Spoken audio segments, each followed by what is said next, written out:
하나님의 말씀 에레미야서 39장 말씀입니다. 유다왕 시드기야의 9년 시절에 바벨론 왕 느부갓네살과 그 모든 군대가 와서 예루살렘을 에워싸고 치더니 시드기야의 제11년 4월 9일에 성이 함락되니라. 예루살렘이 함락됨에 바벨론 왕의 모든 방백이 이르러 중문에 앉으니 곧 네르갈사레셀과 삼갈르보와 환관장 살스김과 박사장 네르갈사레셀과 바벨론 왕의 기타 모든 방백들이었더라. 결국 에레미야의 예언대로 이 예루살렘 성이 함락이 되었습니다. 그래서 이제 시드기야는 이제 도망을 가게 되는데 유다왕 시드기야와 모든 군사가 그들을 보고 도망하되 밤에 왕의 동산길로 쫓아 두담 샘문을 통하여 성읍을 벗어나서 아라바로 갔더니 갈대인의 군대가 그들을 따라 여리고 평원에서 시드기야에게 미쳐 그를 잡아서 데리고 하맛 땅 림나에 있는 바벨론 왕 느부갓네살에게로 올라가며 왕이 그를 신문하였더라. 시드기야가 결국 도망을 갔지만 바벨론 군대에 잡히고 맙니다. 그래서 갈대인의 군대가 따라가서 바벨론 군대가 따라가서 이 시드기야 왕을 잡습니다. 바벨론 왕이 림나에서 시드기야의 목전에서 그 아들들을 죽였고 왕이 또 유다의 모든 기인을 죽였으며 왕이 또 시드기야의 눈을 빼게 하고 바벨론으로 옮기려 하여 사슬로 결박하였더라. 결국 에레미야의 말을 듣지 않고 그것이 하나님의 말씀을 듣지 않고 불순종했기 때문에 이렇게 비참한 죽음을 당하게 됩니다. 자녀들 그리고 모든 기인들이 다 죽고 시드기야는 눈이 빼지는 그런 엄청난 고통을 당하게 됩니다. 그리고 갈대인들이 왕궁과 백성의 집을 불사르고 예루살렘 성벽을 헐었고 시대장 느부사라단이 성중에 남아있는 백성과 자기에게 항복한 자와 그의 남은 백성을 바벨론으로 잡아 옮겼으며 시대장 느부사라단이 아무 소유가 없는 빈민을 유다 땅에 남겨두고 그날의 포도원과 밭을 그들에게 주었더라.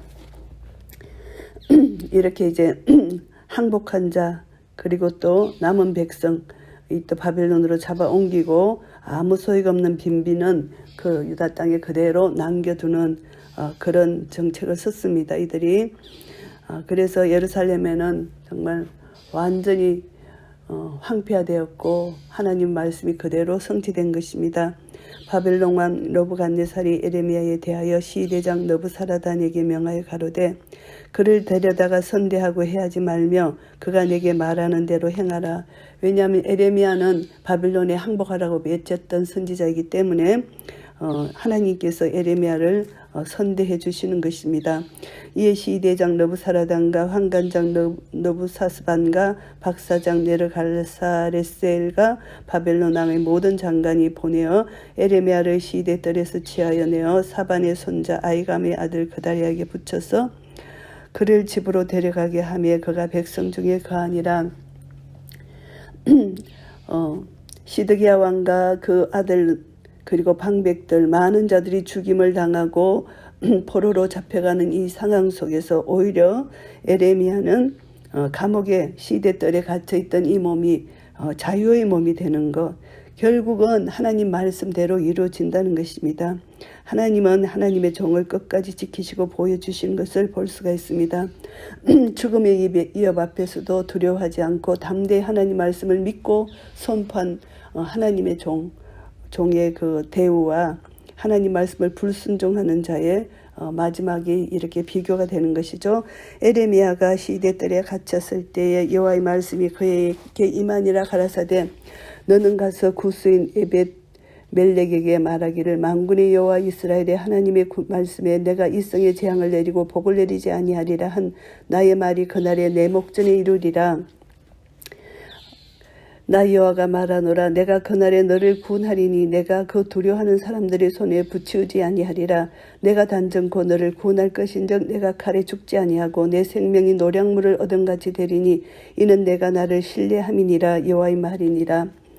에벳 멜렉 이 사람은 시드기야의 한강이었지만 이가 에레미야가 옥에 갇혔다는 것, 이 구덩이에 빠졌다는 것을 왕에게 고해서 에레미야를 구원해 준 그런 사람이잖아요. 그러니까 하나님께서 하나님의 놀라운 은혜로 모든 예루살렘이 함락되는 그날 이 에베드멜렉을 하나님께서 구해 주시겠다는 그런 말씀을 주시는 것입니다. 예레미야서 39장 말씀을 정리하겠습니다. 1절부터 10절까지는 예루살렘의 함락입니다. 하나님의 말씀은 반드시 신실하게 성취된다는 것을 알 수가 있습니다. 지금까지 에레미야가 반복해서 선포하던 심판의 예언이 이제 구체적으로 실현된 것이죠. 예루살렘이 함락되고 시드기야는 포로로 잡히게 되고 많은 유다인들이 포로가 되고 시드기야의 자손들이 이제 죽임을 당하게 됩니다.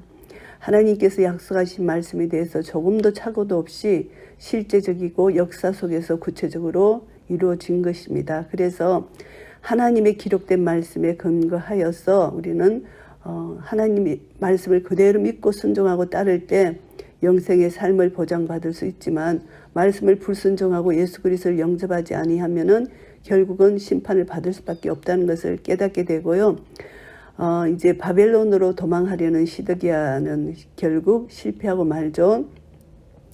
바벨론 군대에 이제 의해서 찾아지게 되고 도망갔지만 그래서 그 아들들은 죽고 체포되어서 그 눈을 두 눈이 빼고 눈이 빼고 시드기야의 눈을 뺍니다. 그들이 두 눈을 빼고 쇠사슬로 묶어서 바벨론으로 끌고 갑니다. 결국 시드기야는 하나님의 경고를 무시했기 때문에 부끄러움을 당하게 됩니다. 참담한 최후를 맞이하게 되는 거죠. 그래서 결국은 하나님 말씀을 떠나서 살 길을 찾아보려는 이런 자는 결과는 비극적이라는 거 다시 한번 깨닫게 되고요. 하나님 말씀을 따라서 좌로나 우로나 치우치지 않고 그냥 그 길을 묵묵히 고난 가운데 갈지라도 이 고난을 통과한 영광이 있다는 것을 알아야 된다는 것을 교훈받게 되고요. 11절부터 18절까지는 에레미야가 석방이 되고 에벳멜렉이 구원을 받는 그런 기록입니다. 예루살렘 함락 이후에 구출된 에레미야와 에벳멜렉의 이야기를 다루고 있는데요. 두 인물이 여기서 나오는데 하나님 말씀에 불순종했던 자들의 종말과 대조를 이룹니다. 그래서 하나님은 의인의 복된 결말을 여기서 나타내 보여주시는데요. 하나님 말씀에 겸손히 순종하면은 어떤 밖의 고통 속에서도 하나님이 돌보신다는 것을 알게 됩니다. 느부갓네살 왕은 바벨론에 항복했던 자들의 정언을 통해서 에레미야가 항복을 촉구했음을 알게 되었고 그래서 너부사라단을 통해서 선지자를 해하지 말고 모든 편의를 선대하라고 제공하도록 명령을 했다는 것입니다. 그래서 에레미야는 예루살렘의 다른 생존자들과 함께 바벨론으로 끌려가던 도중 라마에서 풀려나게 되고요. 사반의 손자 아기감의 아들 그다리아에게 인도됩니다. 하나님의 말씀에 순종한 선지자의 생명을 약속대로 보호해 주셨고요.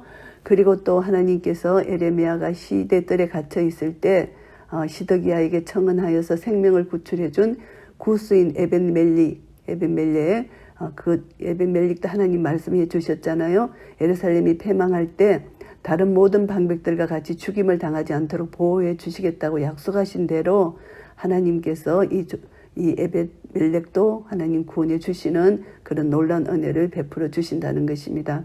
그래서 이것을 보면서 우리는 어떤 상황 속에서도 하나님 말씀을 그대로 듣고 순종하는 자에게 하나님 끝까지 지키시고 보호해 주시고 하나님의 은혜와 사랑 계속 베풀어 주신다는 것을 다시 한번 깨닫게 됩니다. 하나님 말씀은 1점 1핵도 틀림이 없이 그대로 이루어지고 이 말씀이 영이요 생명이기 때문에 하나님 말씀의 능력을 그대로 우리는 받게 된다는 것입니다. 그래서 믿음으로 받는 자에게는 참 복된 자이죠. 하나님께서는 인생이 아니심으로 시건치 아니하신다는 것이고요. 한번 약속하신 말씀은 반드시 이루고 마신다는 것입니다.